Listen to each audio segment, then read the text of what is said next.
We have a lot of dirt here at the St. Pete Microfarm, but there is one small patch of dirt that is special compared to all the rest, and it is right there.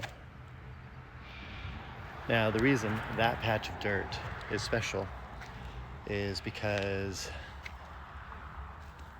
there was this kid, he moved away last summer, but there was this kid, second grader, who lived right down the road. His name was Hector. And Hector loved the garden, he loved the chickens. He would come by after school, and being a kid, he always wanted to play, but I would put him to work. I would give him real tasks to do, and he loved it. I had him cut down, 15 and a half, I didn't measure it, 15, 16 foot papaya one day, and I kept an eye on him. He was using a big old saw, but let him do some big kid stuff, and he loved it. He always came back. He'd help us around the farm and do things. But on this one particular day, Hector was here working, and I noticed that a squirrel had been hit in the road right in front of our house. And I said, "Hey, Hector, go grab a shovel." And he goes, "Okay." And he ran around the house because he knows where they are, and he grabbed a shovel. And he goes, "What we gonna do?" I said, "We're gonna do some man stuff." "Are you up for some man stuff?" And he went, "Oh, okay." I said, "Come with me." So we walked out to the road, and we looked both ways, of course, to make sure it was clear. And then we went out into the street.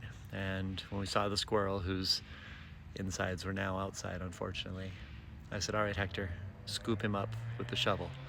And Hector, "What? What?" I said, "Scoop him up. We need to bury him." He said, "Oh, okay." And he lined up with the shovel, and he squared off, and I said, "Now try to get him all in one go." And he did this big scoop, and he scooped the squirrel up. He's like, he's got it sitting in the shovel. "Now what?" I said, "Now we have to go bury him. Come on." So he followed me up to that spot, which at the time was right next to our bananas. We've moved the bananas since, and we dug a hole, and we laid the squirrel in, and we buried the squirrel. And then we sat down next to the hole, and I asked him, I said, "How do you feel?" And he said, "Sad." I said, "It's okay to feel sad. I feel sad sometimes." And he goes, "Why'd we do that?" And I said, whose responsibility was it to take care of that squirrel?"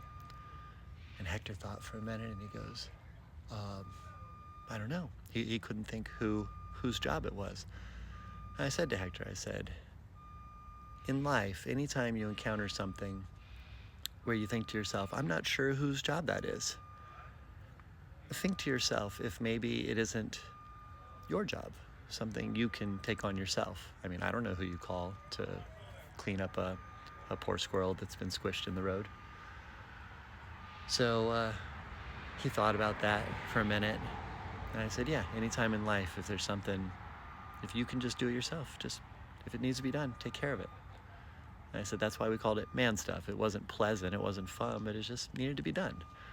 And he nodded his head, and then he kind of perked up, and he said, "Can I decorate the grave?"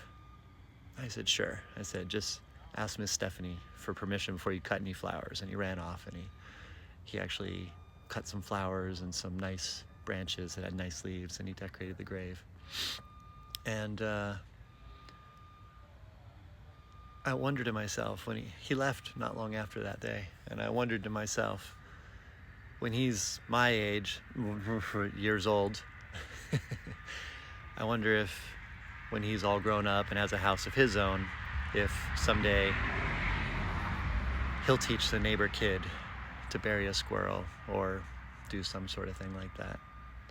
And I think we need those kinds of things where we, as a community, we just kind of learn and grow and teach each other.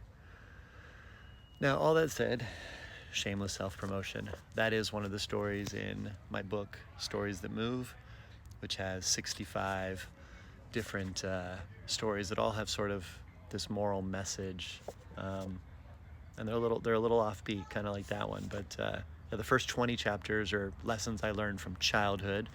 the next 20 chapters or more kind of my 20s, early 30s, and then the last 25 chapters are the more recent years,